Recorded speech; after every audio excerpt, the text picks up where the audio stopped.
Good evening, and welcome to the committee as a whole, Human Resource and Education meeting.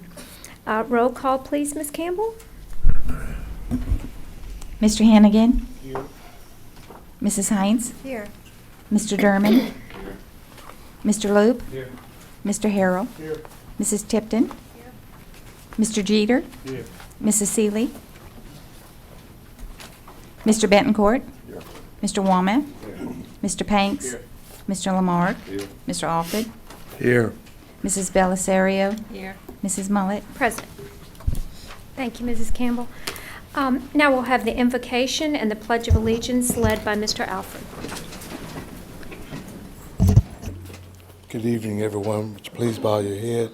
Dear Heavenly Father, bless each and every one of us here tonight. Give this board the strength to take care of the business that comes before it. And also, all of our teachers and administrators and staff that is preparing our schools and getting ready to open our schools, be with them so that we may be able to open our schools for our children of our district. To Jesus' name we pray, amen. I pledge allegiance to the flag of the United States of America and to the republic for which it stands, one nation, under God, indivisible, with liberty and justice for all.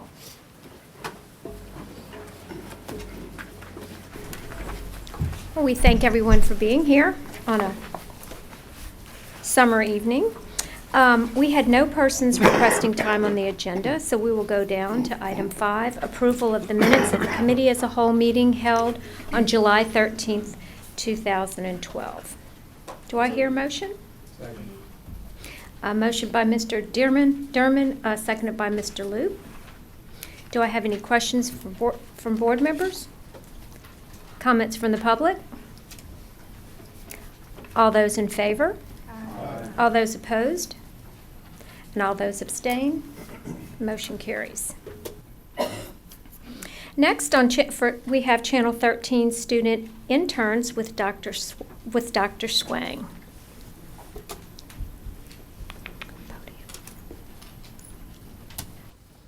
Superintendent Foles, members of the board, central office staff, thank you for the opportunity to be here tonight to share with you some of our programs that involve our students at Channel 13.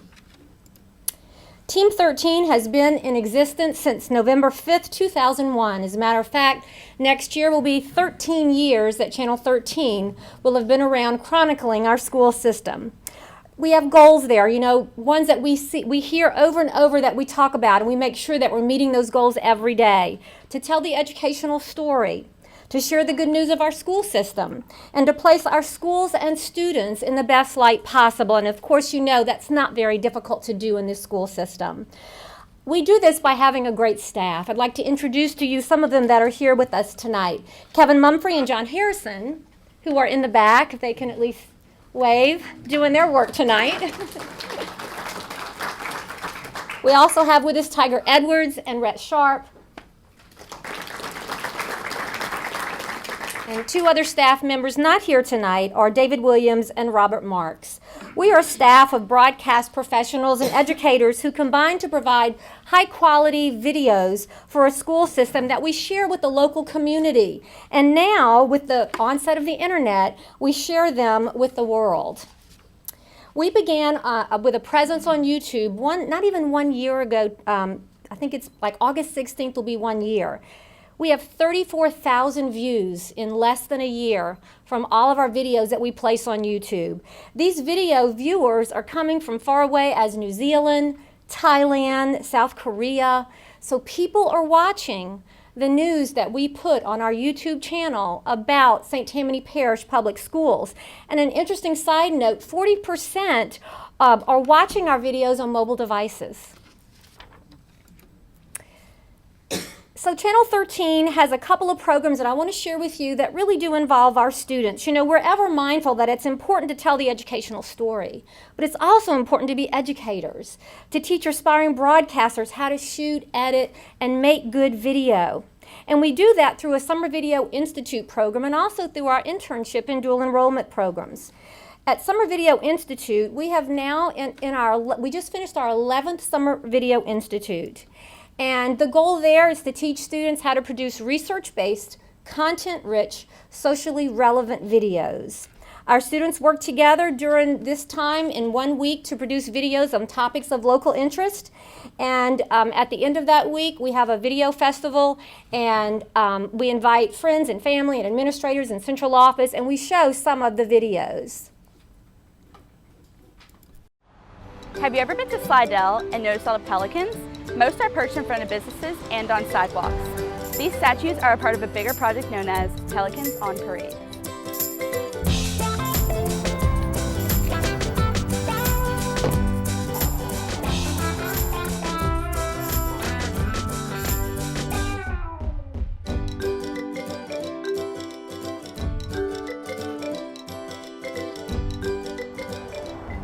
These uniquely decorated birds are a part of a citywide project here in the Slidell area. Created by Leadership North Shore, Pelicans on Parade is continuing to grow dramatically. First, the molds are painted, then sold, and all the proceeds are given to a charitable organization. Local businesses and/or residents can sponsor a pelican starting at $750, with $1,250 fully funding one bird. Pelicans on Parade has commissioned more than 60 artists that have created over 120 birds, raising well over $60,000 for the Children's Wish Foundation. Pelicans on Parade is a public art exhibit showcasing artwork by lots of local artists. It's an absolutely brilliant idea because it's brought the whole community together. A really wonderful project to connect the whole city. I love it, and I'm always excited to find a new one. We've just been needing a project like this for years. Lots of cities have done similar projects, and I just always thought Slidell's a really nice cultural city, and we deserve to have a big art project like this as well. All these pelicans have a purpose. The money raised is donated to the Children's Wish Foundation. Children's Wish is an organization to help kids with terminal illness fulfill their desires. Children's Wish Endowment is a local wish granting organization. We're local to St. Tammany Parish. We reside here in Slidell, and we grant wishes to children 18 and younger who have life-threatening, terminal, or chronic illnesses. Residents from throughout the community can refer a child to Children's Wish. The wishes that have been granted range from Disney World to Atlantis and even monster truck jams. You can't even describe the joy it brings to you, because we have moms that come back and say, my child spoke more on this trip than he has in the last 2 years. This project would not have been possible without the creativity and devotion of the artists. These artists combine their ideas with the owners of the Pelicans to create masterpieces all throughout the city. Every artist submits a drawing to show their style, which is kept in a book for sponsors to choose from. The sponsor can pick a theme themselves or work with the artist to create one. And they're real labors of love. You know, you can't do them in a hurry. At least I can't, because I put too much detail in them. Well, we've got dozens of artists, probably at least 60 or so artists who've done incredible works. All the pieces are unique and original in their own ways. With this one, I want you to feel free and someplace happy. You know, go to your happy place with this one. These Pelicans on Parade bring not only smiles to the community, but also to the families that this project benefits. You should have seen the smiles on their faces. They went to bed with them on. It's very touching. We give because we think it's the right thing to do. And this one with helping the children who have, diseases, make their wishes come true. I think it's really important for all of us to put in our effort and our time on that. And I think that with everything about life, that's what we're here for, to help one another and to do what's right for other people. Pelicans on Parade is a project that goes full circle, from the businesses to the artists to the children watching their dreams come to life. Also, these magnificent sculptures adding to the rich culture of this fine city.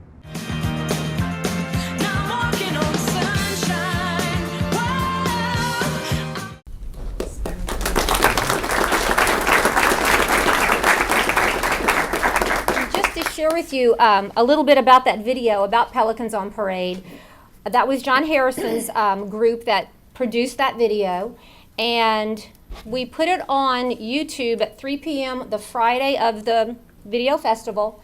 By 8:30 Monday morning, it had well over 1,000 views in that one weekend. So it was obviously a great video done by, and you can see the talent of the students there and their voices, just their presence. They did a super job producing that video on a definitely a topic of local interest. I'd like to now just share with you a little bit about our internship and our dual enrollment. We do have a partnership with Southeastern and Channel 13. Together are combining to offer to our interns some college credit.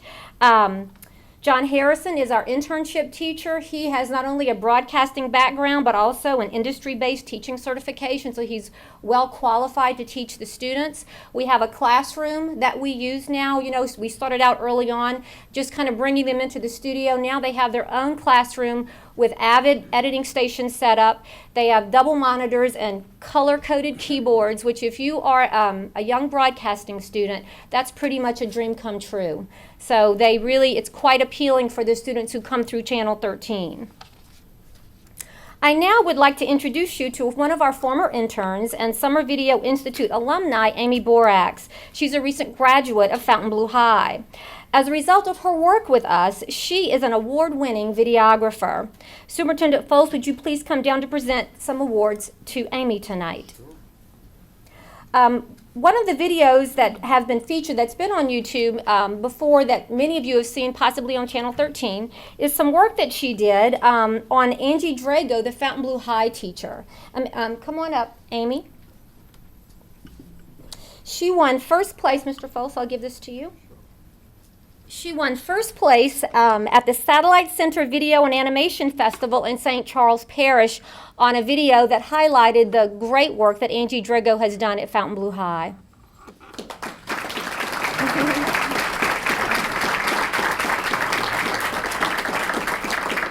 Now, Amy, don't go far, because this same video she submitted also to the St. Tammany Parish Commission on Cultural Arts Student Film Competition, which it also took first place.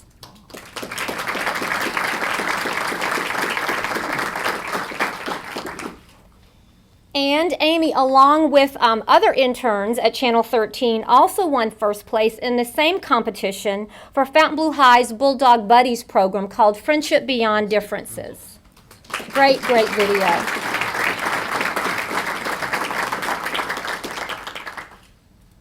These videos are all available for you to view on YouTube, and Amy's now going to say a few words. Amy? Superintendent Foles, members of the school board, I want to start off by saying how fortunate I was to have been a part of the St. Tammany Parish school system. For my senior year of high school, I was given an amazing opportunity to intern with the school board's TV station, Channel 13. From day one, I was eager to learn and to have a hands-on experience for what my future career would consist of. From editing, writing, filming, anchoring, directing, and so much more, I was taught everything I needed to know to start my career in broadcasting. If I didn't have this program to guide me, I honestly think I'd be pursuing a different career. Because of the dedication from the staff to teach us and the state-of-the-art equipment to learn from, I looked forward every day to internship and would stay hours later to finish a project. Winning these awards have meant so much to me. They show me that if I put my best foot forward, I will succeed. I never would have come close to winning one without the help of the program at Channel 13. The knowledge I gained from them will never be forgotten or taken for granted. I will always apply every minute detail to any project I work on in the future. From the awards I won with them to hopefully many more in the future, I will always contribute my success to Channel 13. Thank you so much for allowing this program to be possible and for supporting it on its journey. And thank you to the staff at Channel 13 for helping me start my career. Although I'm now a broadcasting student at the University of Louisiana at Lafayette, I will always truly be a member of the Channel 13 family. Again, thank you for your support.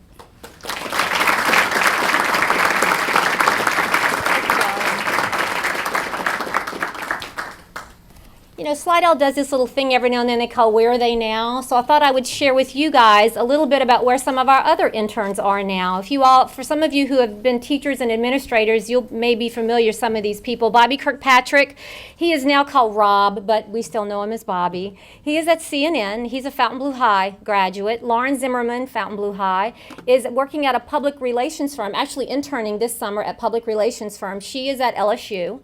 Ashley Williams was our college intern. proud papa right there. She was actually our first college intern from Southeastern, so we were very pleased to have her with WDSU now. Trevor Cassidy, WWL. Our first experience with Trevor was when he was the Student Entrepreneur of the Year for WDSU when he was in 8th grade at Mandeville High, and we still see him often, so we're very proud of him as well. Chris Hewitt, fulfilling his dream at DreamWorks in California. Amy Vetrano, now in Myrtle Beach, South Carolina at WBTW. She's from Slidell High. And Michael Kelly, of course, Jacksonville, doing a great job over there at WJXT. And Caitlin Morales is interning for her second summer at Fox 8 News. So as you can see, these kids that have a real passion for broadcasting are continuing on, and we hope in part to what the experiences they've had with us at Channel 13. I'd now like to just share with you another bit of information here about another intern here with us tonight, Andrew Franzella. Andrew is a former intern and Summer Video Institute alumni, and he's going to share with you his experiences at Channel 13 as well. He is a junior at LSU, majoring in Mass Comm, and continuing to work with Prep Zone on Friday nights. He was just selected as a recipient of a Press Club of New Orleans $2,500 scholarship. Superintendent Folse, if you would now present this certificate to Andrew. Andrew is the first winner.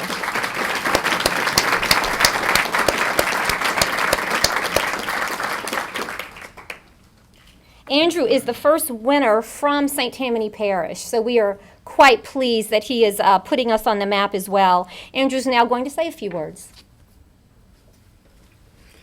Thank you very much to the entire school board and Mr. Folse for having me here tonight. It really is an honor to speak tonight. I had a couple words prepared, but I'd rather be a little more candid and simply say that Channel 13 really has been a family to me these past couple years. From Summer Video Institute, then having an opportunity to intern with them my senior year of high school, and even continuing to work with them with the Prep Zone these past couple years. It's just been an incredible avenue of experience for me. I could truly say that I wouldn't be where I am today if it weren't for them.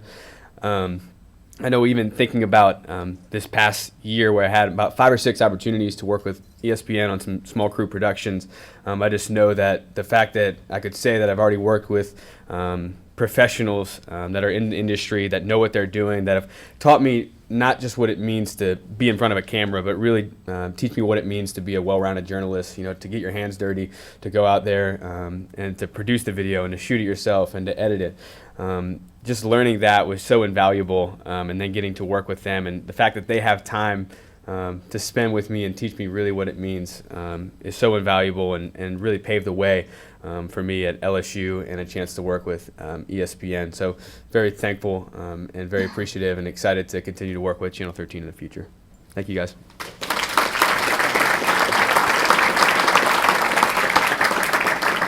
Thank you very much, Andrew. And on a side note, I'd like to mention that our very own Kevin Mumphrey is now the newly elected president of the Press Club of New Orleans, making that connection for us across the lake. So, congrats to Kevin. And finally, I would just like to say that this opportunity tonight to share with you some of the work we do with the students has been really an opportunity for us, and we really appreciate it. Chronicling the role of the school system, of course, on a day-in, day-out basis is an extraordinary opportunity. But even more so is the opportunity to work with students. As you can tell, you know, it's really, as we, you know, all of us classroom teachers know, it's just a wonderful opportunity to develop those relationships and also to support them as they move on into their dream of working in the field of mass communications. I think what it does most of all when we work with the students is that we do exactly what Superintendent Folse has asked us to do, and that's to be and work with every child every day. And so, Superintendent Folse, we thank you tremendously for the opportunity and for the support for you board members that you provide for Channel 13 every day. We totally appreciate it, and thank you very much for this opportunity tonight.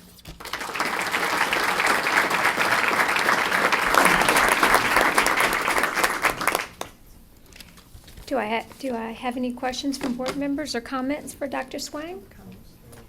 Miss Heights? I just have to say that's what we call college and career ready. Thank you. I have some. Ms. Seeley? Thank you, Ms. Mullen. I have something to say also. Congratulations all the way around. You're just award-winning, from students to administration to employees, and you're doing a fantastic job, and we are so proud of you. Thank you. Thank you. Anyone else? Thank you so much. That's wonderful. Okay, we are moving on to item number 7, and the consideration of revised school nurse job description. Mr. Jabbia, you have the floor. Thank you, Ms. Mullet, members of the board. We sent to you earlier some information on the job description for school nurse, and you should have a packet of 3 pages. Just very briefly, the first page is the draft of the job description we want to present to you tonight. The next 2 pages are job descriptions, current job descriptions of our school nurse and our special education school nurse. And what we did is on those 2 job descriptions, so it wouldn't get too confusing to you because it looks real busy, is we tried to do strike-throughs for what we're eliminating, and we're underlining what we want to include. And the reason for this is that initially when we got the special ed nurses, the majority of the funding for those nurses came through a special ed program and special ed funding. Over the years, that's evolved where those nurses need to work together and have the same responsibilities. So what we're doing is we're joining the 2 job descriptions to come up with one school nurse job description. And I want to thank Amy Woosner on my staff. She worked with some of our nurses to get this done, and we're presenting this to you tonight for recommendation for adoption at the full board. I'll try to answer any questions, or Amy is here if you have any questions. But basically, it's just a combination of the 2 job descriptions into one. Do I have any questions from school board? Ms. Heinz. I'd just like to make a motion that we accept the job description. Thank you. I have a motion by Ms. Heinz and a second by Mrs. Tipton. Do we have any discussion?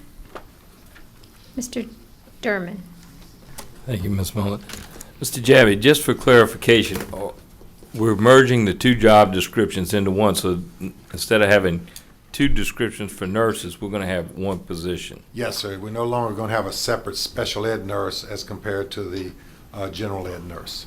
So we're just merging them and combining Together. them. Right. Okay, thank you. Taking the best of both and then adding some other things in there too. Do I have any other questions from board members? Do I have any comments from the public? Okay, seeing none. All those in favor? Aye. All those opposed? All those abstain? This motion carries. Thank you. Okay, thank you, Mr. Jabbia. You can continue. Okay. The next item is health insurance. And what I'd like to do, or what we need, is we're going to vote on each. I would ask that the board vote on each one of these separately. I'll read the recommendation, and if you would, someone would like to make a motion, that would be great. And when we get into discussion, I can give a little bit more explanation about each one and then try to answer any questions. So our first recommendation is we recommend the implementation of a $100 per month spousal surcharge with a proposed effective date of January 1st, 2014. I have a motion. I have a motion by Mr. Lamarck and second by Mr. Lube. Any discussion from board members? Mr. Derman. Mr. Jabbia, if you could possibly elaborate on how it came out of the committee and how the committee voted and all of that as well, please. Thank you, Mr. Derman, and I meant to do that right off the bat, but I'll go ahead and tell you that we have an insurance committee made up of 26 members. We have employees that represent every employee group in our system, including administrators. We have board members on that committee, and we have retirees on that committee. All 26 present voted unanimous on every one of these recommendations that I'm presenting tonight. This first one deals with the spousal surcharge. Just a little bit of background. Growth in dependent participation has far outpaced the increase in the number of employees, retirees covered under the plan. At present, nearly 50% of employees have spousal coverage. With extremely rich benefits and low rates, spouses are waiving coverage offered by their employer to participate in the St. Tammany Parish School Board plan. The committee voted unanimously to recommend implementation of a $100 per month spousal surcharge effective January 1st, 2014. The surcharge is applied to the employee's plan contribution if spousal coverage is elected when the spouse is eligible for group coverage at his or her employer and decides not to take that. The estimated savings is approximately $1.25 million. And this would be for, again, any spouse who works for an employer who offers a group plan, whether the employer participates in the premium or not, and the spouse chooses to stay with us rather than take the insurance through his or her employer, then there would be a $100 per month spousal surcharge.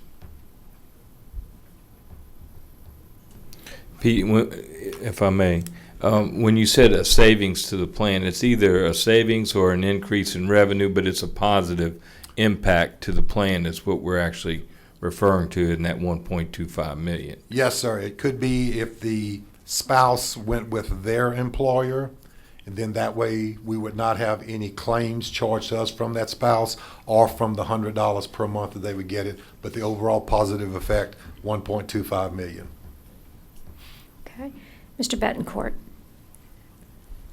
Thank you. Mr. Jabi, it's in the policy or whatever, it's spelled out a whole lot more than just this section A, right? Because that reads as if everybody's spouse, you pay $100 a month.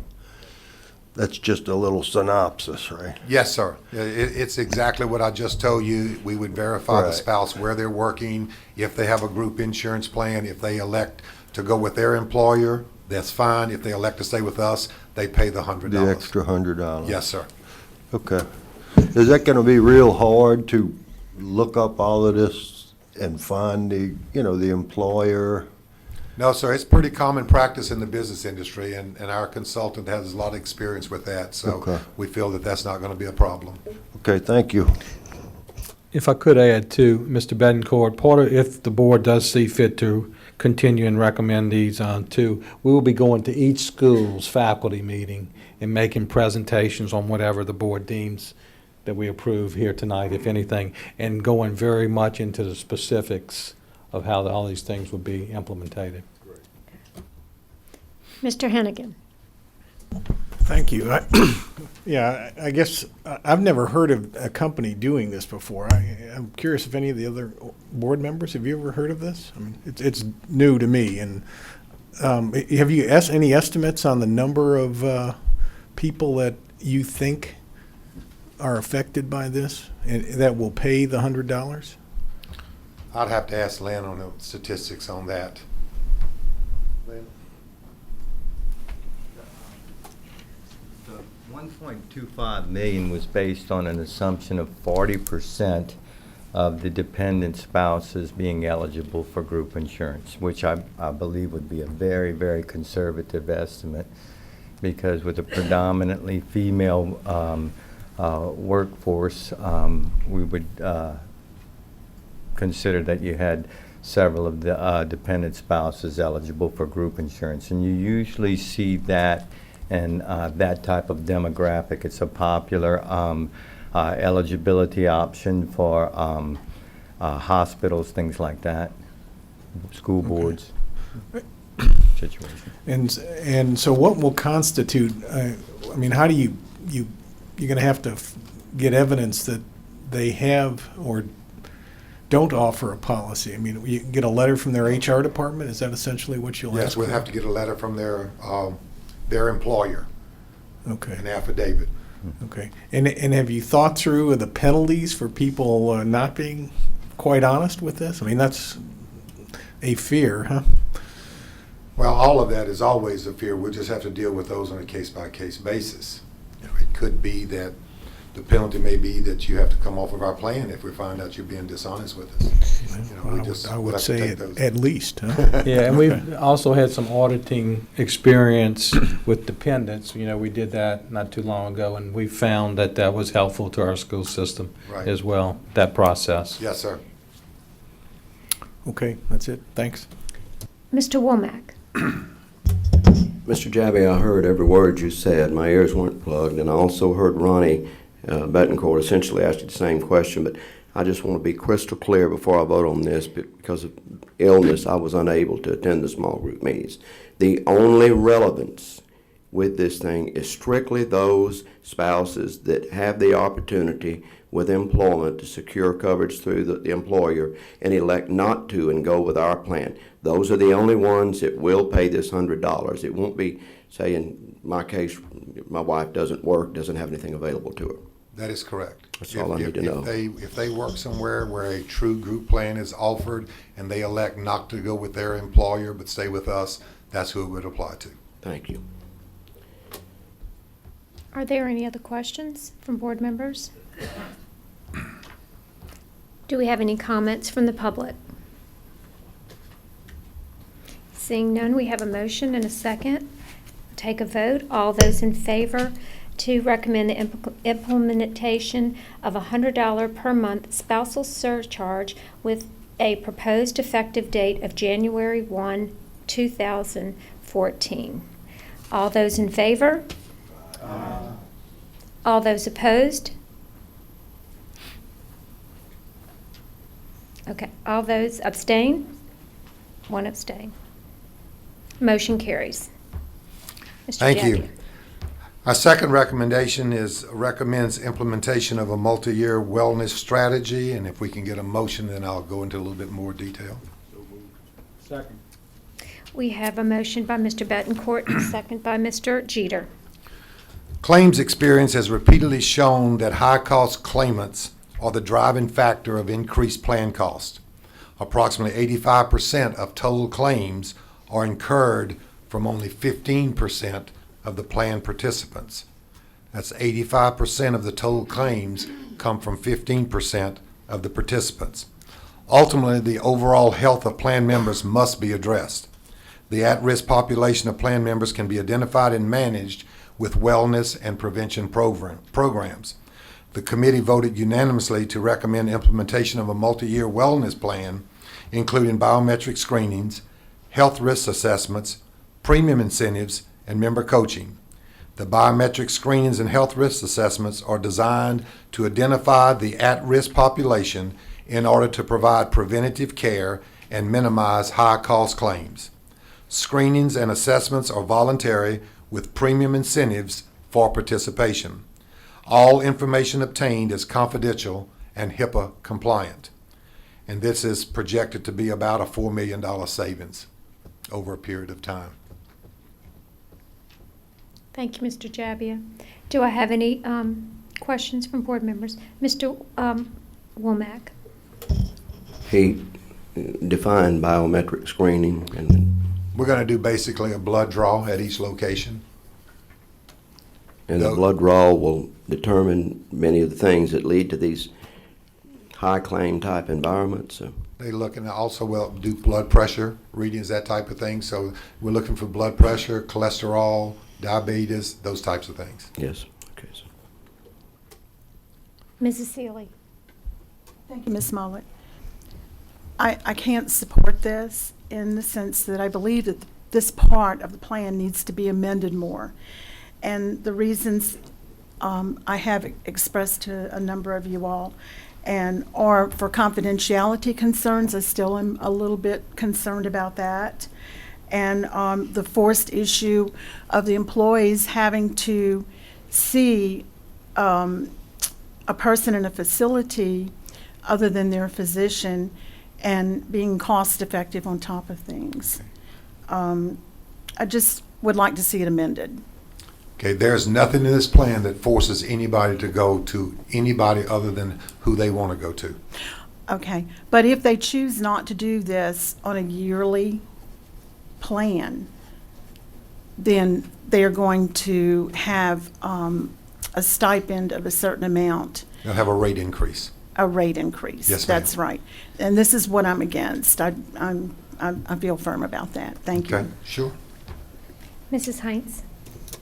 Mr. Jabbia, could you tell us a little bit more about the implementation of it, of the wellness program, and whether there'll be a cost to employees to go and have the screening? Sure. Number one, let me go ahead and start off and say that there's going to be, as Mr. Foe said, a lot of education. So we're going to go out to all of the sites. We're going to explain what we're going to be doing. We're going to have some medical professionals that will go site by site. We'll have a schedule set up to do the blood draws. I'm talking with Mr. Fontaine a little earlier. We would start with our employees and then later on work in spouses. So initially it is going to be just employees. This will be done yearly.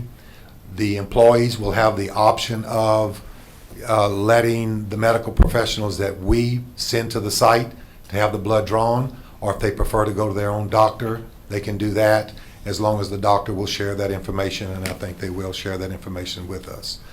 There's no cost to the employee for these blood screens, these screenings. The amount that would be charged as a premium incentive, what was it, Lynn, $50?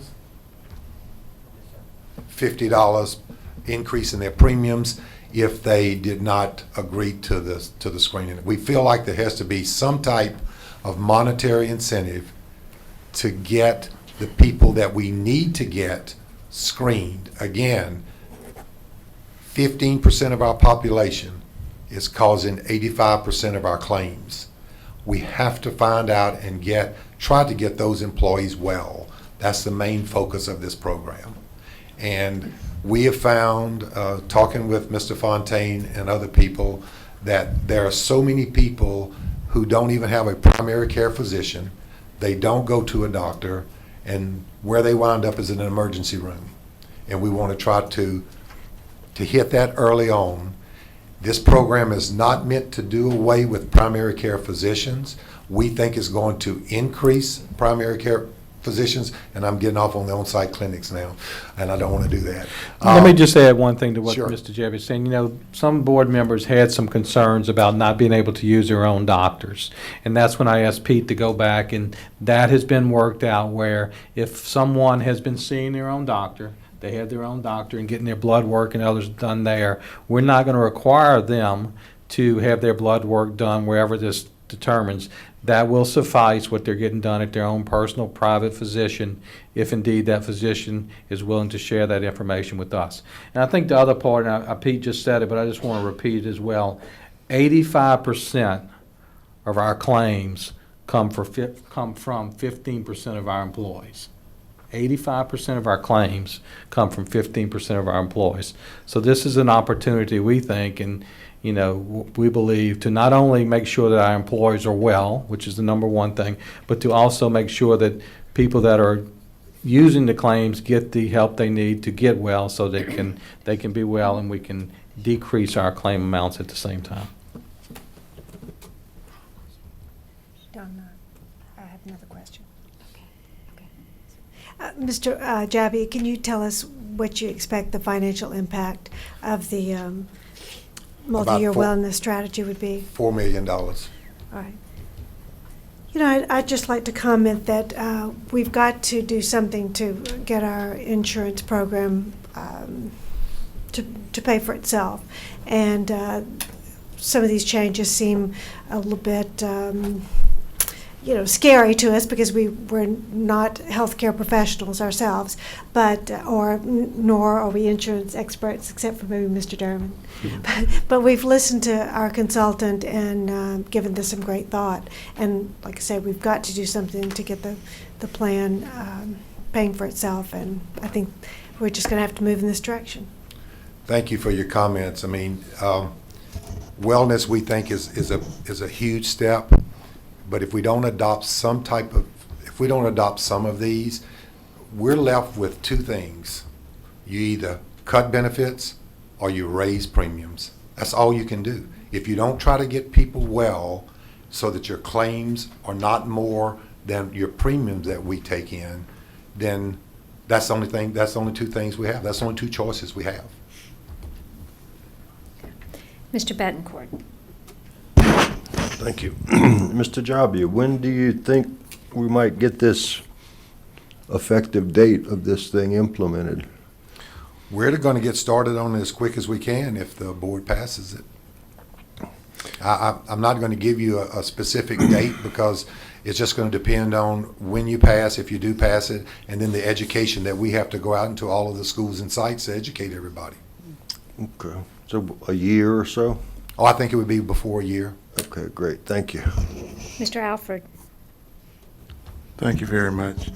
Corporate America has been doing this wellness strategy for years, and they looked at the cost of insurance was rising every year. So they had to go out and look at something to help supplement some of that cost. And Mr. Javi, I agree with you that we need to do something.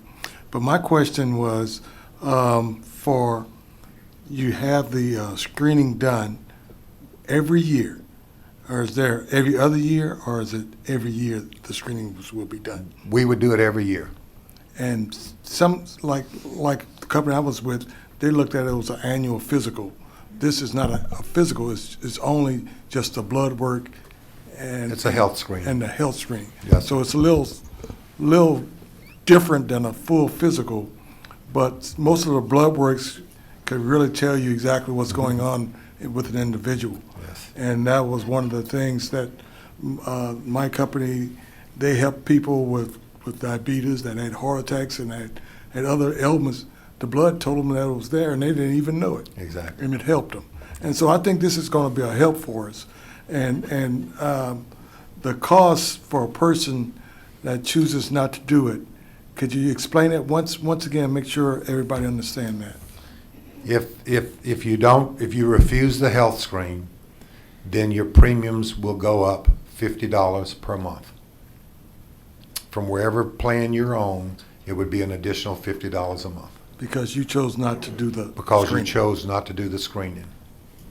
Now, I can tell you right now that if we don't have some type of incentive I and agree you with go you. out and offer it, those same 15% of the people that's causing most of your claims are not going to do the blood screen.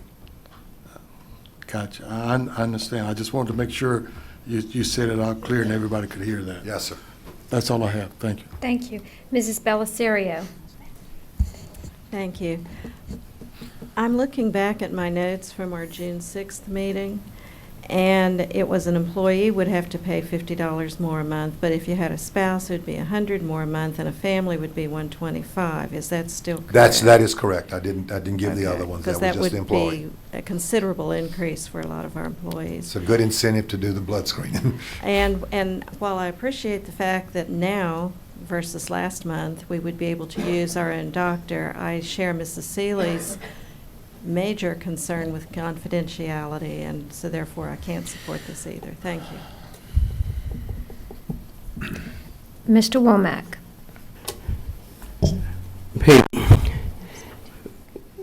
with this biometric screening, let's say you've got somebody that's doing all the right things. They're going to the doctor's treating them, they're willing to do the blood work, but in the process of this new program we're starting, the biometric screening, you determine that one of these employees is within that 15% tile that's the greatest receivers of the benefits. Will those people, once they're identified, and say, find out somebody's borderline diabetic, but being treated, trying, will they be surcharged and penalized as a result of that? No, sir. Okay, all No, right. sir. It's only if you refuse the screening, or if you take the screening, or if you're under care and you're not managing your care. Now, my next question, in the time that I've been back on this board, I've never been one to stir the pot to cause any kind of problem, but I've had a question in my head for a while, and I'm not, again, trying to open up a Pandora's box, but just trying to understand. We've been talking about the deficit with this thing for as long as I can remember now. I wasn't on the board when you all made the choice to go self-insured. If we labor and travail with this thing this much, are we still coming out ahead by remaining self-insured as opposed to being with the state's program? Yes, sir, we are. In spite of all this? In spite of all of this. Okay. Forgive me for asking that, but I had to know. Got to remember, the first 3 years of this self-insured program, there were no benefit changes and there were no premium increases. We went 3 years with nothing. that got us in a hole of $10 million. Yes. And we've been trying to dig ourselves out of that hole ever since. Yeah, well, I'm just for the betterment of the system, Sure. whatever helps that. Sure. That was the only motivator for that question. No problem. Okay. Mr. Derman. Thank you. I know Pete referred to we need to get a handle on it, but actually, when we're talking about the health screenings and all this data, none of our employees are privy to any of this information. It's just like it is currently whenever one of our employees goes to the hospital or to their doctor. It's within the TPA service and the networking that they deal with that, the billing and the information. It's not communicated with anyone within our system or the board or Mr. Jabby or anyone. So the same information that our employees are now utilizing by going to their doctor still exists, and those privacy requirements still exist the same exact way, even if with this screening. So there's no difference when you're talking about, the data or the information being exchanged. It's exactly the same way it's being handled currently. So, but what we're trying to do, and we say we're looking at it from the financial side of it, trying to get a handle on the ticking time bombs within the 15% that don't know they have an issue because they haven't been to a doctor. They don't think they have a problem until it explodes and it's a major claim to our system. And that's what this is really trying to do, if I understand the theory in this process, is to identify those people to mitigate those claims from being major claims to treatable ongoing maintenance, as opposed to, having to have open heart surgery or something like that. So, I mean, when we're saying we aren't doing this, it's going to be a professional medical provider that does it within our current health care plan. So, I mean, we're not sharing data with our employees or gathering it from them. So their privacy is still protected just like it currently is in our health plan. So, I mean, I want to, and Ms. Jabby, you may want to elaborate on that as well. I think it's just like you as an individual go to your doctor with your health information. They don't share that with anybody. And it's held confidential, it's HIPAA compliant. These are going to be medical professionals. These are going to be doctors, med techs, whatever else, taking the blood draw, analyzing it, and doing what they need to do. It may be even people within our own neighborhood. Could be a hospital that'll do it for us. So I understand you have a problem with that. I'll move on from that, but you made a good point, and we will not, as a system, get any individual information on any employee. We may get statistics that 10% of your people are diabetic, but we don't know who those 10% are. They're not going to be identified to us. Again, confidential, HIPAA compliant. And once again, if you have your own established physician, that information, if they're willing to share, will be allowed. That's correct. That's correct. Mr. Hennigan. Thank you. I get two quick questions. I wondered, Pete, if you would think it might not be a good idea to exempt children, say, under 18 from the blood test, and for two reasons. One, I think it's traumatic. I can tell you, if my kids at age 6 told them you had to have a blood withdrawn a year from now, they would stress over it for 12 months. We're only going to start with employees. The first year test. Employees. Then we'll go to spouses. Spouses, okay, good. And as you're right, probably over 18 is on the other people we would take blood draws. Okay. Because we do have to cover them till they're age 26 now. Yeah, okay. The second thing is, so I'm trying to understand the process. So we don't get the information. Are you going to have a doctor sit down or a nurse to sit down and explain the blood results to a patient? My concern is you get these blood tests, and I've gotten blood tests, and you see things, and I don't know what some of that stuff means, No, that will be medical professionals that will be contacting them, either telling them to go to their primary care physician because we found that you may have, you may be borderline diabetic, whatever it may be, or, you can come to us and then we can go over it with you. Okay, good. That's it. Thank you. Mrs. Seeley. Mr. Jabbia, for clarification purposes, explain the contractual services and about how cost-effective it would be, or what do you foresee as the cost of this?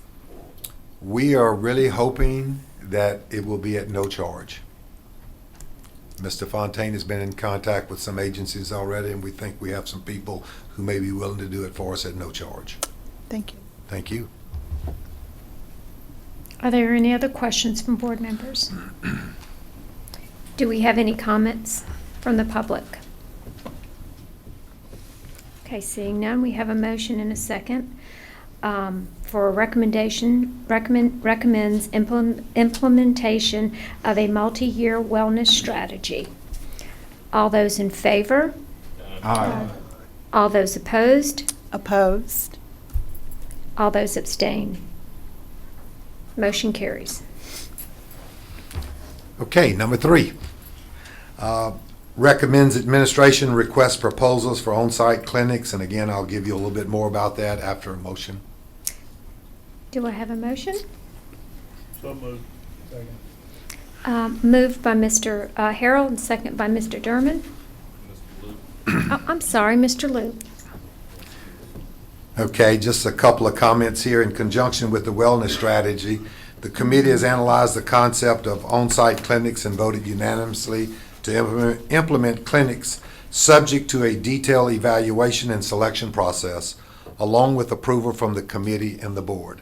So just to go back over that, the recommendation for tonight is only allowing us to go forth with requesting for proposals.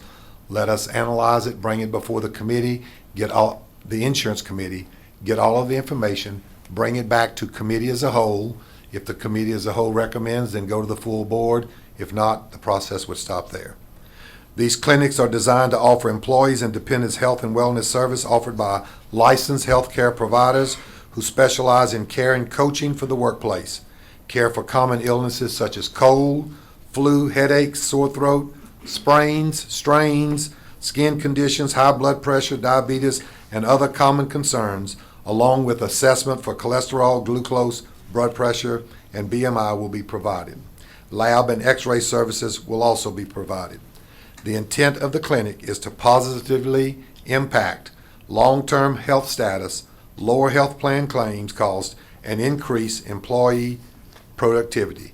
Clinics would be strategically placed throughout the parish and staffed by medical professionals, including physicians and nurse practitioners. The clinics are not intended to replace a member's physician. Clinics will actually aid in increasing member-physician relationships. Estimated savings from on-site clinics, approximately $2 million the first year to $14 million by year 3. The St. Tammany Parish School Board, again, will never at any time have any access to any particular employee's health information. Okay, and I believe Mrs. Tipton has a question. Thank you, Mrs. Mallett. I have a couple of questions. The first being, do we know an estimated cost of how much it will be for a group to go wherever to check out all of this for us? Well, we did a road trip a couple of years ago. We don't plan on doing that. Again, we've seen the setup. We see how they work. So now we're just looking for proposals for the best service at the best price. So we don't see a cost for us going out and doing this. Okay, thank you. And then my second thing is a personal concern.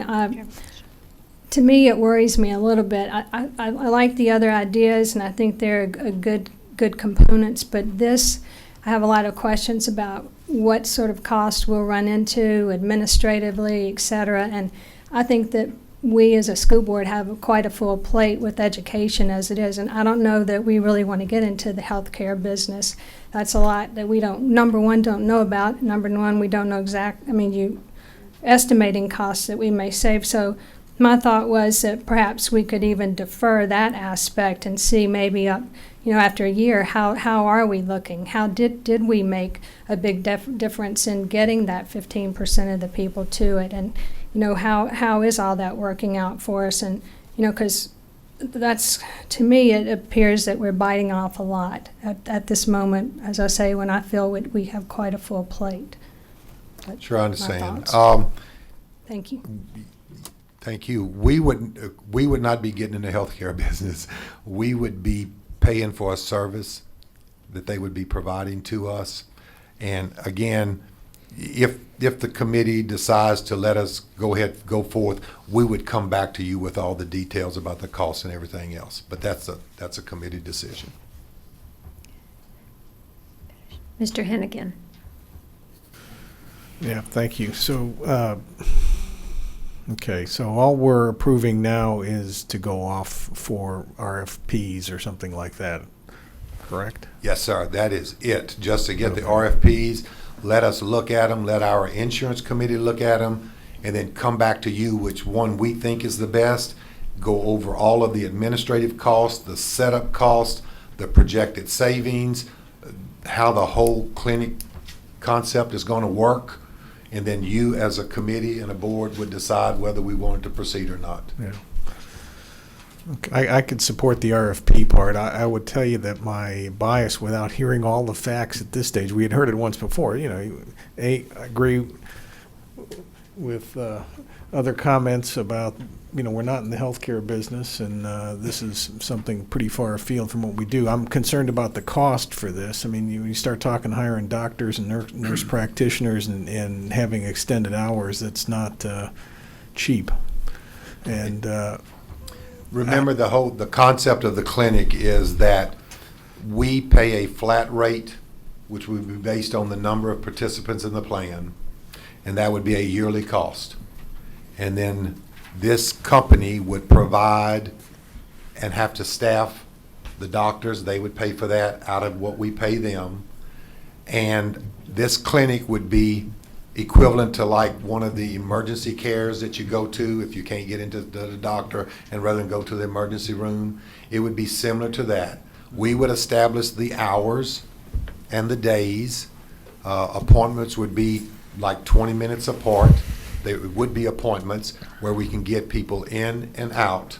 And so you wouldn't be in like I'm not going to name these emergency cares, but you wouldn't be in one of those places and say maybe have to sit for 4, 5, or 6 hours before you got to see a doctor because when you got there was that many people ahead of you.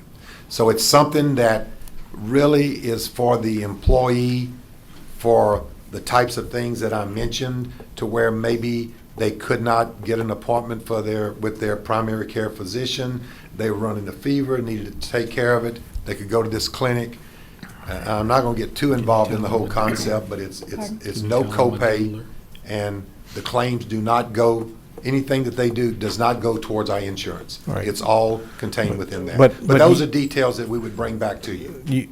I mean, if I recall, it was something like $10 per life per month or something like that. I mean, it wasn't a trivial cost, huh, for this service. In fact, it might have even been more. I don't think it's trivial, but I think it's a cost that the savings far outweigh the cost, according to all projections and everyone that we talk to. Okay, well, I guess the last thing I'll close with, you know, we have a big parish. I've heard of companies doing this kind of thing, but they seem to be very centrally located, like a large factory or something where, you know, everybody came to the site and they'd put a medical clinic there. But St. Tammany Parish is pretty big, and, you know, you would have multiple clinics, huh? You would have to have multiple clinics. That is correct. Yeah, that's correct. Okay. Enough said. Thanks. Sure. There are other questions, but would you please, just for the audience and the public, explain what RFP is? It's a request for proposals. Thank you. That we go out, we set up certain specifications. This is what must be included in, and then the company has to respond to us meeting our request and with the price. Just wanted to clarify that. Mrs. Seeley. I agree with Ms. Tipton in the sense that we are looking at our budget constantly, 2 and 3 times a year, and I do have a concern with the cost effectiveness of this plan. Not that I'm against us going back and getting information and bringing that back and then voting on it, but I am very concerned about the cost effectiveness of this program. Mrs. Heinz. Mr. Jabby, I agree with Ms. Tipton and Mr. Hennigan and Ms. Seeley that, I would have to be convinced that this would work. But I also believe that we have an insurance committee, could form a subcommittee to actually study the proposal, and that studying the proposal, there's no harm in that. We may even learn some things ourselves about other cost-saving measures by studying the proposal. This is not saying that we would implement this. Correct. And That I is see correct. your description, maybe even different. They might not look like. Agreed. But I do think we need to leave no stone unturned and study this proposal. And just to be clear, items A, B, and D are action items, where item C is a study item. Correct. Mr. Derman? Thank you. I think my point was just to clarify that what we're actually voting on is to seek information towards this, not actually to do it. So, I mean, it's kind of a, it's just a study as opposed to trying to implement something. So we don't even know whether or not the committee would make a recommendation to do a clinic. Or the So committee could even recommend to not do a clinic. that's exactly what I'm saying. So, I mean, we're beating this thing up pretty bad without really even knowing any of the details. And that's all we're really saying is let's get the information, let everybody have a chance to review it.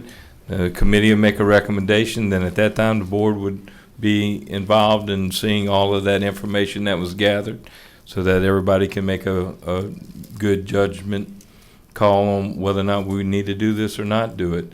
The other thing, I think, when, we're talking about these items is just, we're talking about, it's like energy saving, it's cost avoidance. That's really what we're talking about. When you're talking about savings, it's going to be future cost avoidance. So it's it's pie in the sky. So we really, it's hard to judge that. But there again, that's what those people are going to present. So I just say, let's move on with our vote, and we got a long night. Well, I do have two other board members that asked to be addressed. Mr. Womack?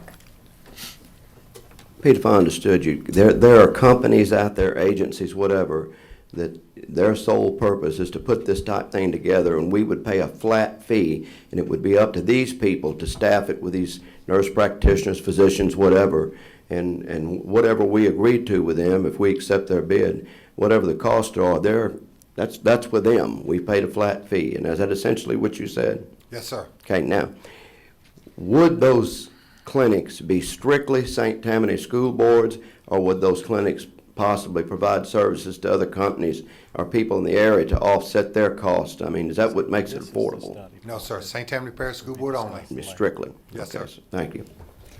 Mrs. Bellisario?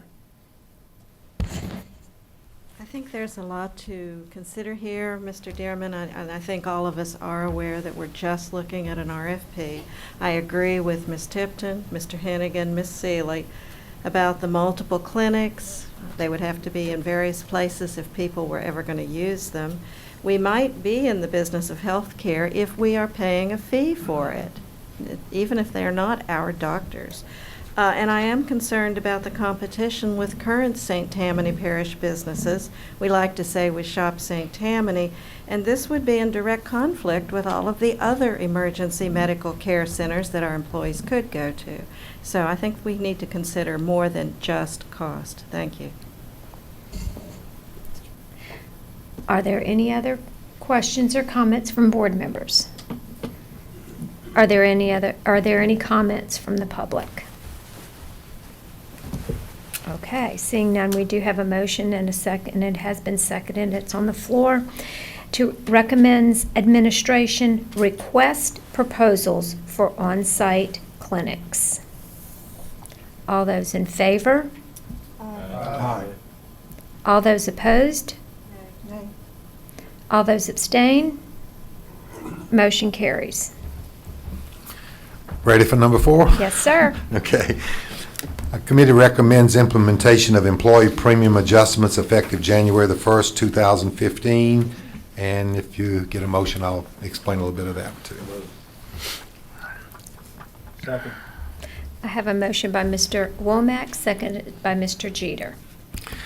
This motion, in addition to other measures above, the committee voted unanimously to implement premium adjustments effective 2015, January 2015, based upon elimination of the deficit balance. Now, this simply put, it's if you think about you as an individual that has an insurance plan, a hospitalization plan, at the end of the year, the company that you're with are going to evaluate the claims as opposed to the premiums, and they will make adjustments, and most of the time that adjustment is up on your premium because they're in the business to make money and they're not going to lose money. This recommendation basically zeroes the balance at the end of each year. So we'd see what the balance is at the end of the year, the deficit, and we would take the plans and proportionally put premiums in place that would offset the deficit and zero out the deficit balance so that you start out on a level playing field for the next year. At the end of the year, you evaluate again. If you still have a deficit, you spread that out over everybody, the premiums go up. If there is no deficit, there's no premium increase. There may be, keep fingers crossed, that one of these years we'll have a surplus. So, that's what this does. Our deficit right now, if we were to spread it across all of our employees, all of our participants evenly, and we wouldn't do that because an employee only is going to pay less than what a family person would pay.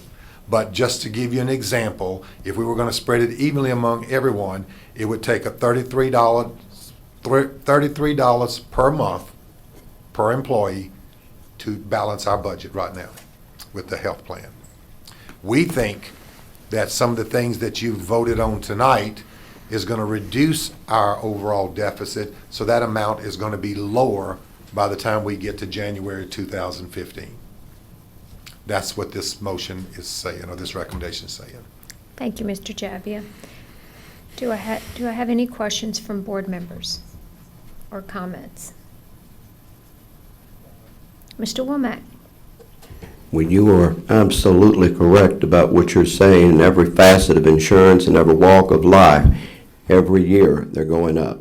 Whether it's flood insurance, whether it's health insurance, whether it's homeowners, it's going up exponentially. We're just living in hard times that people have to make difficult decisions. And I understand as a school system, we've got to make the math work. Thank you. Mr. Derman. Wells. I just want to clarify, I'm sorry, Neil. Go ahead. No, you asked the question. I just wanted, we're looking at the employee premium adjustments, and our school system pays a large percentage of the premium for our employees. So when we're talking about this deficit adjustment, it is going to be paid for by employee portion only? Yes, sir. Not the school system's portion? Correct. No, sir. Employee. And this is all relative to the amount of potential savings to reduce the deficit, to reduce the amount of adjustment. Yes, sir. And that's the reason for the 2015 That's the implementation. reason to give some time to implement these cost-saving measures. Yes, sir. Okay, just clarifying. Thank you. Mr. Hennigan. Just a quick question. Is our budget, are we expecting a premium increase January of 2014 or no? Yes, sir. So that's If you already remember, built the in. board adopted a three-year plan. Okay. In 2014, January 2014 is our last premium increase on that plan, on that particular plan. So with those premium increases in this 3-year plan, along with A and B or C, depending upon if they're approved or not, would determine what, if any, deficit adjustment we'd have to make. And that's why we asked for the January 2015 timeline to allow us to see if some of these items would indeed have our savings that would help every employee. That's correct. Mr. Lamarck. Pete, you brought up an interesting point, or someone did a moment ago. I think it would be kind of beneficial for us to tell the public how much of our contribution per person there is for our health plan. On the average, we're running probably 87 to 89% of the premium is being paid by the school board. Yeah. So it's still a really, really good deal, no matter how you slice it. Yes, sir. Absolutely. Yes, sir. Thank you, Mr. Lamar. Are Put there that any in other dollars? Put that in dollars. Ooh, I don't have that in dollars. How much we put up our part? 1,100 a month. I was gonna say 1,000, yeah. So we contributed greatly to the health care of all of the individuals who work for the school system. Yes, sir. And we're only asking them to come up with a little bit to help us offset the difference. Correct. Correct. Any other questions? Mrs. Heinz? Actually, to me, this would be more palatable if it happened in September, because it would be the start of a school year for our employees. I realize we could come back and re-vote on this. But do you have any comments on that, Yes, Mr. ma'am, I Chairman? do, and I'm glad you brought that up, because we have talked about this, and I've talked about it with Mr. Fols and Mr. Fontaine, and we think that probably it may be better to start this with our fiscal year, July 1, so that when an employee gets their check for their new school year, then it will be consistent for the rest of the school year, rather than start out the year with one check gross amount, and then in January you have a premium increase and it changes your gross amount or your net amount. So we've talked about maybe moving it to the July 15th date. And that would require board action, correct? Yes, ma'am, to change this, because this says January 1st, 2015, but let us get it maybe into the plan. If y'all approve this, then we can come back and adjust the date. All right. Okay? Thank you. Any other questions from board members? Any comments from the public? Okay, we have a motion, it's seconded on the table to recommends implementation of employee premium adjustments effective January 1, 2015. All those in favor? Aye. All those opposed? All those abstain? Motion carries. Next, we have a special recommendation from Superintendent Fols. Thank you, Ms. Mullet. Tonight, board members, is a special night for the St. Tammany Parish Public School System that we're here tonight to honor the dedication, expertise, and service of Mrs. Roxanne Lagarde. Mrs. Lagarde has had an outstanding career spanning 34 years in public education. Prior to her teaching experience in St. Tammany Parish, Roxanne taught in Baton Rouge after graduating from LSU, and then moved back home to teach in Bates, St. Louis, where her parents and 9 siblings, many of them that are here tonight, lived. With all the ties to the Bay St. Louis community, you may wonder how Roxanne ended up teaching in St. Tammany Parish. Well, here's the story. Roxanne's friend, Lynn Parrish, said, "I hear St. Tammany Parish has good schools. We need to go work there." Roxanne and Lynn got in their car. I would venture to say it was probably an Osterlet vehicle, and traveled to central office, where they spoke to a secretary that sent them to 2 schools in Slidell. They met with Dr. Brooks at Clearwood and Mr. McGee at Boyette Junior High. 2 days later, both the ladies received a call from Boyette to offer each of them a teaching position. Both accepted, and that was the beginning of Roxanne's teaching in our district at Boyette in 1985. 4 years later, she moved across the field to teach at Little Oak Elementary. Ms. Lagarde was recognized at that school as St. Tammany Parish Elementary Teacher of the Year. In 1991, she moved back to Boyette Junior High before moving to C.J. Shane Middle School. In 1995, Tchefuncte Middle School opened, and Ms. Lagarde was up for the challenge of teaching and to open a brand-new school. In 1999, she moved up the ranks to become the principal of C.J. Shane Middle School.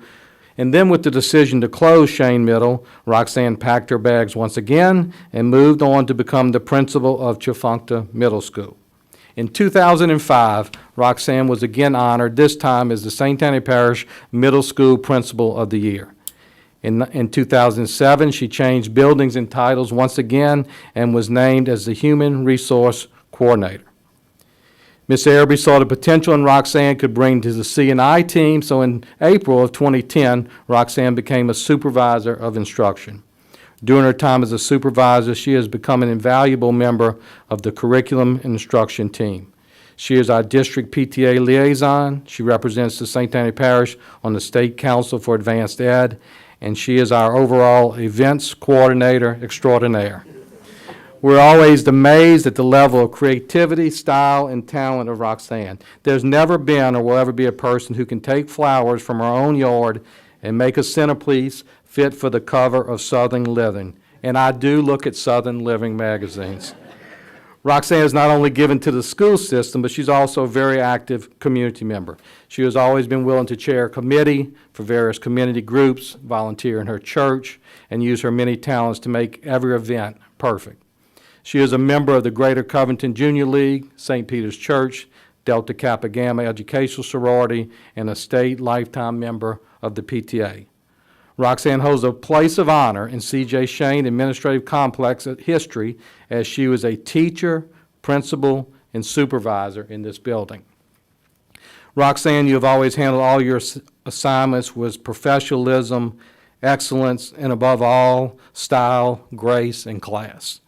Your smile brightens the room when you enter. You will be greatly missed, but we do understand it is time for you to have the freedom to spend the time with your husband, Jules, the girls, Elise, Lauren, Lizzie, and Rachel, your brother, Fred, who's looking good tonight, and especially the newest member of your family, baby Audrey, who for an hour and 15 minutes has been in the back of the room and has not cried one time, so we're impressed.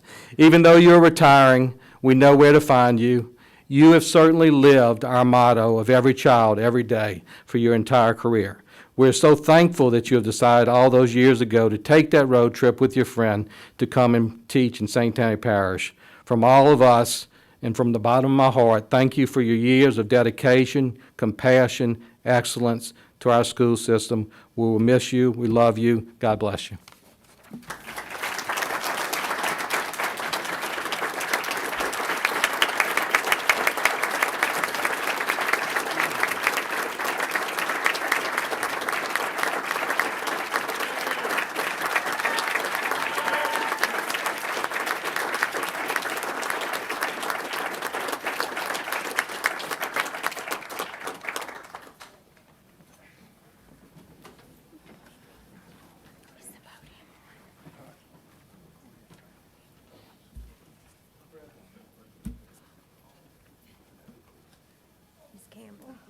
Miss Campbell.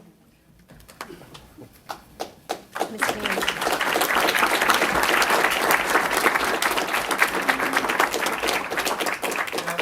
I'd like to call on Miss Araby now. Miss Campbell.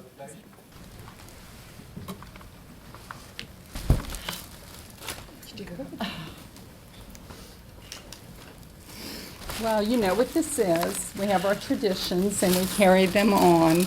This is from your CNI sisters for all that you have done, not just your time as being supervisor, but for what you've done throughout your career in St. Tammany Parish. And just a little note, Roxanne and I first met in this building. She actually was principal and assisted me and supported me as I became principal at Lake Harbor. We actually met in the floor of her office as it was being torn down, and she was very, as she does very gracefully, everything. She handed me the folders of some of her teachers that I was going to be taking at Lake Harbor. And I'll have to tell you, she went through all the evaluations, as she always does, and she had everything very neat and orderly, and she had a system. As always, Roxanne is very creative. She brings that extra little touch to everything and every single thing that I believe that she has touched for our school system. And we're going to miss her, but she's working till August 30th. Thank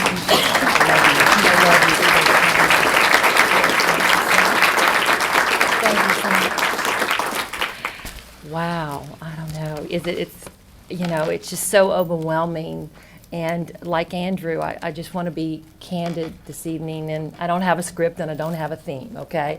Which everybody who knows, I love a theme. But, what comes to my mind right now is family. And not only my own family, but my St. Tammany family. And how much you all have touched my heart from that ride from Bay St. Louis to Covington, where we first started the journey. I can't thank you enough. Ms. Mullet, Mr. Foles, school board members, friends and colleagues, and family. I love you all so much, and thank you for your support. School board members, you supported me from the beginning. As a teacher, you may not know this, but Mr. Lamarck was one of my colleagues. He built my sets for my drama club. True, Miss Belisario was, if there was an award for Substitute of the Year in 1987, she would have gotten it. She was my room mother. I had the honor of teaching her children. I can't thank you enough. You know, Mr. Hennigan, thank you so much for your support and all of you that work for our students. I am so pleased this evening that my family got to see the dedication of you as board members and how serious you take everything we do, because it's our motto of every child, every day. As a board tonight, you asked those hard questions. You were there for the children, and you're there for all of us, so I appreciate that. Mr. Foles, your kind words, thank you. We said before, I can't look at him because I'm going to cry, but I appreciate your support always. You've been such a great role model, and I've always really admired Mr. Foles for his dedication to, it's not about a score. It's so much more than that. We are a wonderful school system, but it's because of the people that are in this room, the children, the parents, the teachers, all of our employees. And like we all know, you don't accomplish things by yourself. We're here tonight because so many people helped me along the way, all the way from being a teacher, a principal, an administrator. I can't thank you enough. Mr. Jabbia, Mr. Brady, who's retired, you all have been my supporters from day one. It sounds like I moved around a lot. I did, y'all. I did. It was like I carry a bag. But you know that I kind of always liked the change. I was challenged. I can tell you in human resources, my learning curve, I'd invite everyone to spend a day with Mr. Jabbia. That is the truth. That is the truth. I mean, to know the backside of the school system, that is so important to create the front side, and that's a tribute to Mr. Jabbia and his leadership. And Miss Araby, you know my heart is there. I love you so much. And what I've always been so impressed by Miss Araby and her leadership, and as she said, we go way back, but is that we work alongside of her. And all of the supervisors, I think, can really say that. It is never about Miss Araby. It's about all of us working together for a common cause, which the wonderful thing, it's children. And it's making this system better. And finally, I can't end this evening without my family and my Jules and my love of my life, who has been my cheerleader all 34 years. Absolutely. We all know as we have families that are missing us right now. But Jules has been there for me. He has always taken over when I couldn't as an administrator, because we know it's a 24/7 job. And I'm so proud of him, and I love him dearly. And my girls, who are products of Covington High School and the Covington learning community, are beautiful young women. They are. And they went through our public school system, and I really have to say thank you to you, because they are a joy, and they have their background because of the schools that they went to and the teachers that cared about them. And so thank you, because I'm so proud of them. And finally, my family. You met my brother Fred. Absolutely. Fred is one. I'm one of 10, if you haven't figured. We have 9 here. We have 9 today, because we had to have somebody stay home, and that was my brother Ricky.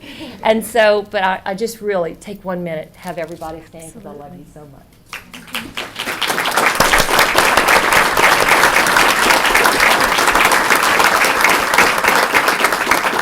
And just like with the school system, we don't do it alone. I'm here today because of wonderful parents who are not with us any longer, but my brothers and sisters, we've carried on that torch that they set long ago. And when my dad would say, much is expected of those that are given opportunities. And all along the way, I was given opportunities by principals who saw something in me, by administrators who thought maybe I could come to the table and add a little something. and that could be flowers, whatever. And then also for the school system, because, you know, when you believe in something and you believe that you're doing the right thing, anything is possible. And for me, the last 34 years has been that way, because I really believe every child, every day. Thank you so much. I just love all of you.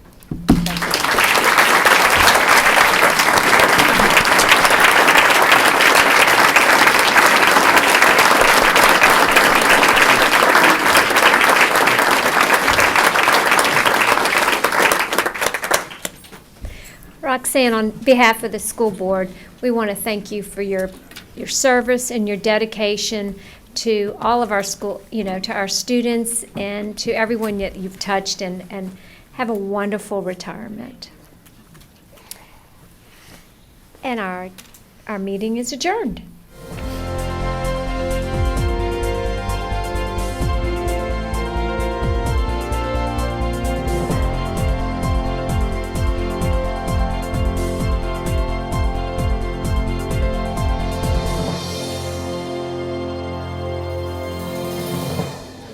Ladies and gentlemen, if y'all will, let's try to get this one started, please.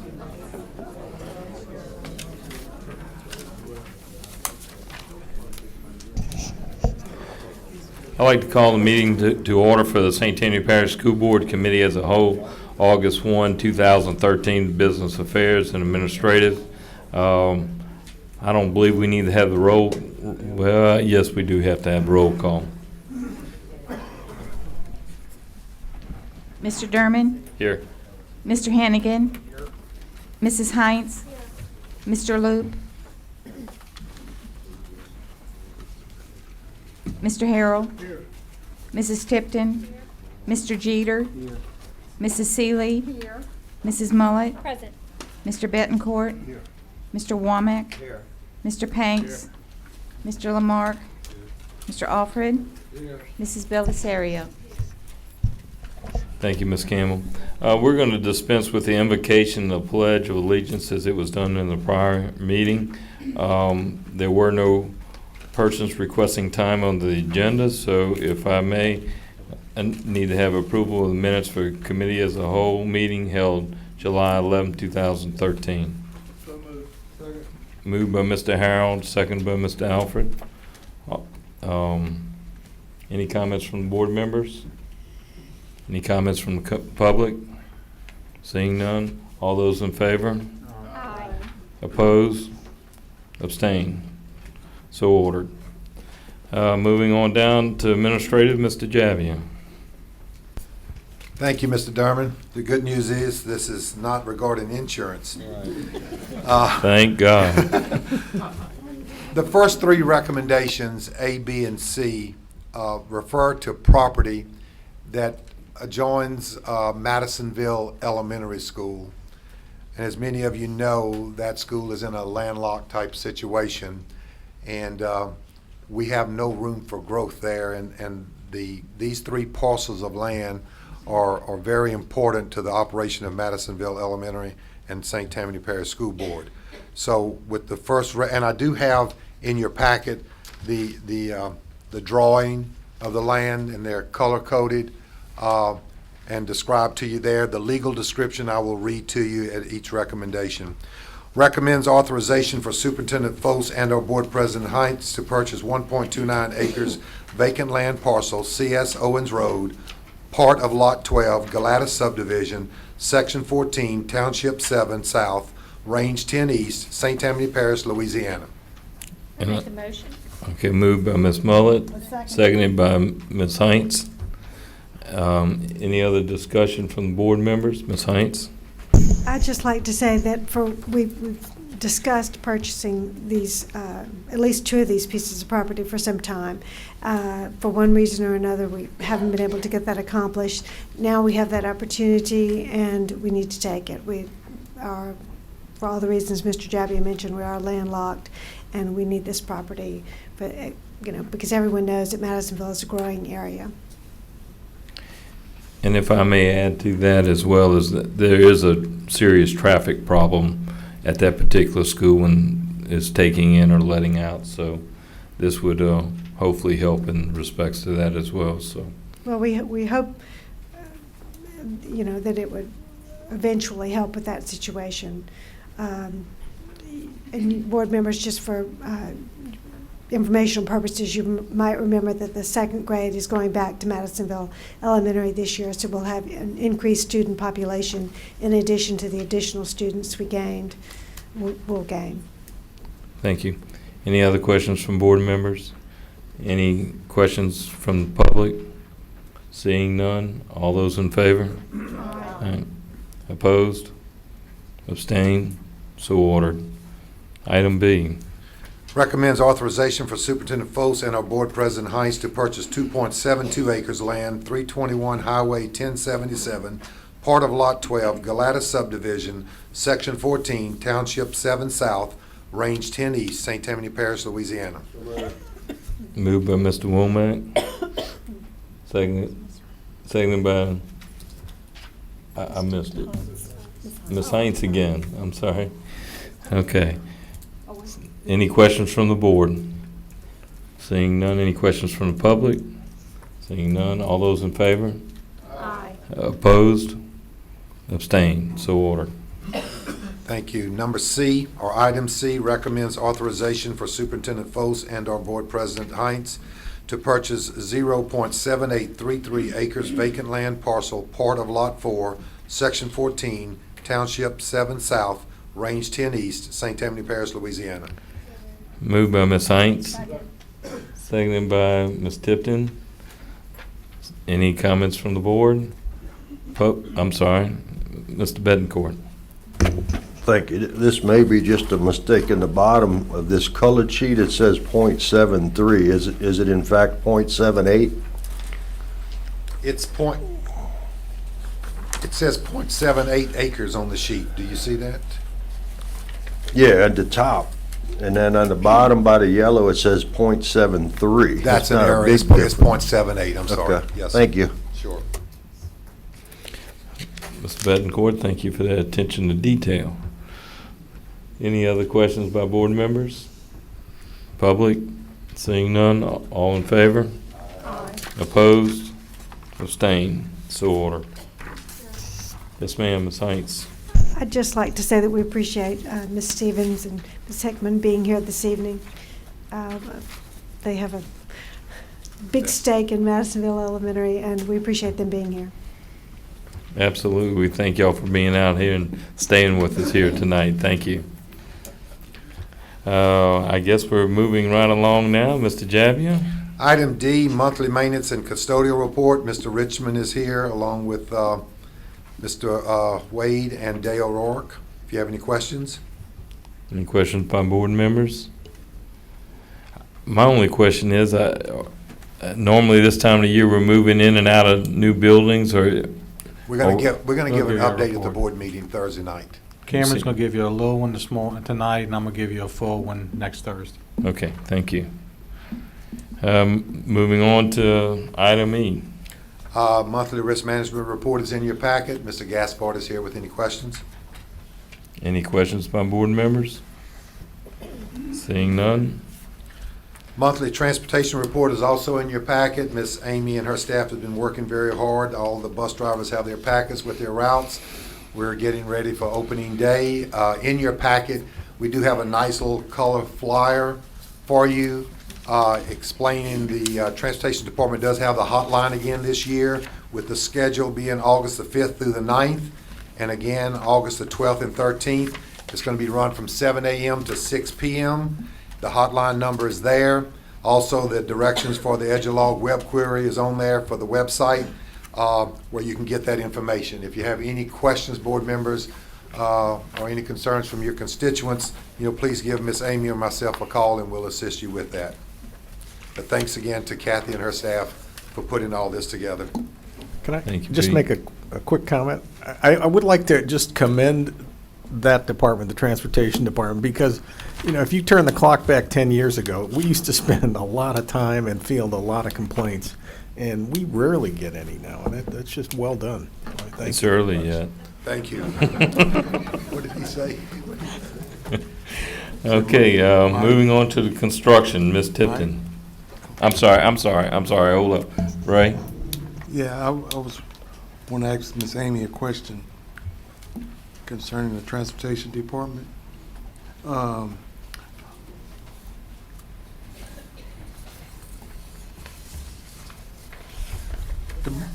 The amount of bus drivers that we had to hire for this year, how many did we have to hire? During this, No, for this upcoming, for this upcoming, we Right. must probably have 15 routes that we're starting with vacancies. with vacancies. Yes. And the training for those routes with the new bus drivers, they've all completed all the training that's necessary, correct? Absolutely. They're all on the sub list or either itinerant drivers. And we actually had today at the Treen Technology Center a first day person to go over all the paperwork that's required when you first start at the beginning of the school year. And that was for all of our substitutes plus our new employees that have been hired during the year. And the Edgelog system that's in place is, we don't need to do any modifications to it or anything like that. If we said, stand pat with what we have, correct? Thank God, yes. Good. Thank you very much. Good job. Thank you. All right, is that it? Okay, thanks. Moving on to construction, Ms. Tipton. Thank you, Mr. Derman. Our first item under monthly construction projects, we are recommending acceptance of Pitcher Junior High School renovation to Teachers Lounge and Kitchen as substantially complete, subject to the architect's recommendations, submission of all regulatory requirements, and approval of Superintendent Folse. St. Tammany Parish School Board Project number 0818.3. Moved by Ms. Hines, Second. second by Ms. Mullet. Any questions or comments by board members? Ms. Hines? Are you good? Okay. Anyone else? Seeing none from the public? All those in favor? Aye. Opposed? Abstained? So ordered. Item number 2, we recommend acceptance of Madisonville Junior High School additions as substantially complete, subject to architect's recommendations, submission of all regulatory requirements, and approval of Superintendent Folse. St. Tammany Parish School Board Project number 1010. Moved by Ms. Hines, Second. second by Ms. Seeley. Any questions or comments by board members? Public? All those in favor? Aye. Opposed? Abstained? So ordered. Item number 3, we recommend acceptance of Mandeville High School re-roofing of original building Phase 1 as substantially complete, subject to architect's recommendations, submission of all regulatory requirements, and approval of Superintendent Folse. St. Tammany Parish School Board Project number 1303. So moved by Mr. Hennigan, second by Mr. Betancourt. Any questions or comments by board members? Public? Seeing none? All in favor? Aye. Opposed? Abstained? So ordered. And item number 4, we recommend acceptance of North Shore High School paving, repair, and resurfacing as substantially complete, subject to architect's recommendations, submission of all regulatory requirements, and approval of Superintendent Folse. St. Tammany Parish School Board Project number 1311. Moved by Mr. Alford, seconded by Mr. Lamarck. Any questions or comments by board members? Public? Seeing none, all those in favor? Aye. Opposed? Abstain. Thank you. Item number 5, appointment of screening and evaluation committee members as per the board's policy on selection of professional services. Move. Okay. I'm sorry. The RFQ process is underway. We've had quite a bit of interest in the advertisement for qualification statements, which first printed last week. When the time for receipt of qualification statement closes at the end of August, the Screening and Evaluation Committee will begin its work. At your desk is a memo from me to Mr. Folse indicating the current and recommended new members of the Screening and Evaluation Committee, as well as a summary of the anticipated schedule for the RFQ process. The proposed voting committee members have construction-related backgrounds and are representative of different geographical areas of our parish. We are requesting that you approve this committee as indicated in the memo. Okay, thank you. We already have a motion and a second. Any questions or comments? Mr. Harrell? Does that also include the advertisement, approval of the advertisement, request for quotation? No, sir, that's, it's just for the appointment of the committee. Yes, sir. Okay, was it attached for a reason, or? Just for your information. Okay. Has that spec changed any over the last, from previous years? We follow the requirements of the policy as it's outlined there, and the qualification statement packet changes slightly, but it is generally the same, yes, sir. Ms. Hines? Ms. Tipton, would you just briefly talk about the screening and evaluation committee members, their selection and their term that they would serve on the committee? The members are appointed by the superintendent and then confirmed here by the board. Some of the members have actually been with us since 2001, so it's kind of a revolving committee in that several of the members are from the committee, are from the community. They're not within the school system, and often we're not able to keep them on. They don't have the time to give. So as we lose some members, we ask y'all to add some members as we're doing here this evening. Thank you. Any other questions by board members?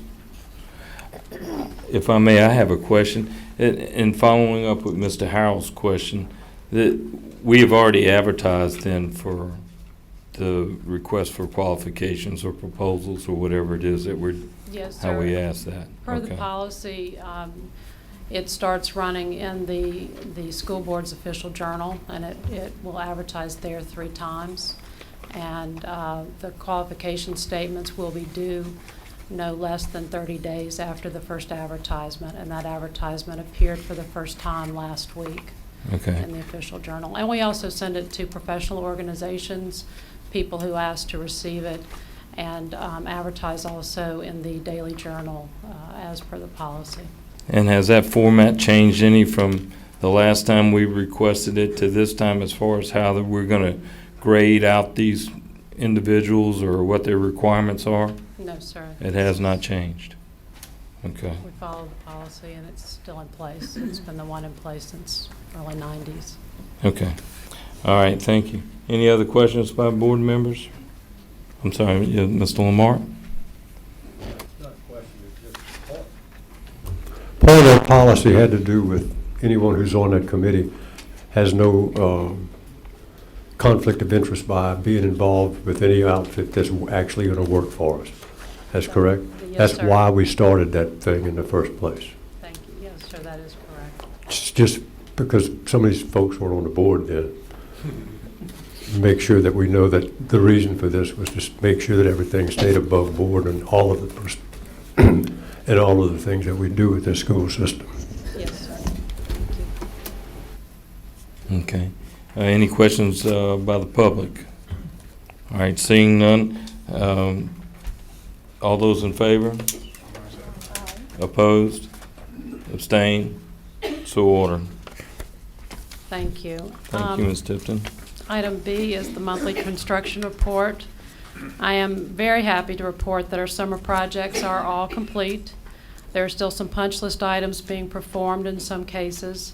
This includes our roofing projects, the paving project at North Shore High, and our small summer projects that were listed in the back of the monthly report. At Wood Lake, the phase of work, which had the summer for its duration, has made some strides since last month's meeting. It will be very much down to the wire if they complete this phase before school starts. We're hopeful, but the school does have a plan in place in case the work is not completed. At Brock, the air conditioning was successfully started up this week.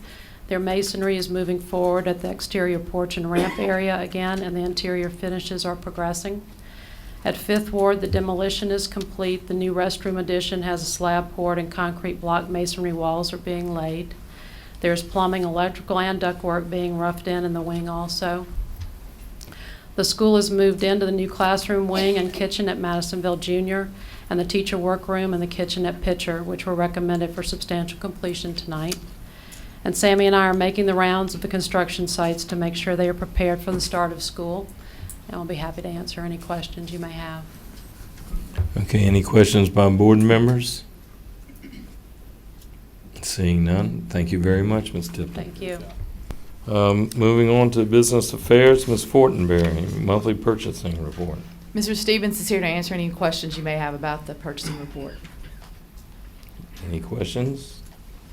Seeing none, we're going to move on to announcements from the president, Ms. Heinz. Thank you, Ms. Fortenberry, I'm sorry. Thank you, Mr. Derman. Our regular board meeting will be held on Thursday, August 8th at 7 p.m. at the Robert C. Brooks Jr. Educational Complex in Slidell. Mr. Follis, is there a program at 6? No program. All right, no program at 6 that evening. Thank you.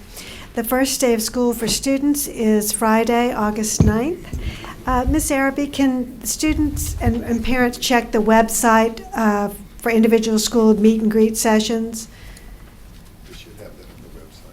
Yes, they should. It's on their individual school websites. Right. Yes. All right. Yes. And the reason we're not having a program or anything is it's the night before the first day of school. We didn't want to pull out any students, teachers, others. Good idea. Yeah. Thank you. Well thought out. We're trying to get off on the right foot. You never get a second chance to make a first impression. Right. Excellent. Anything else, Ms. Heinz, or is that it? All right, well, thank you very much, and the meeting is adjourned. Thank you. Good night, everyone.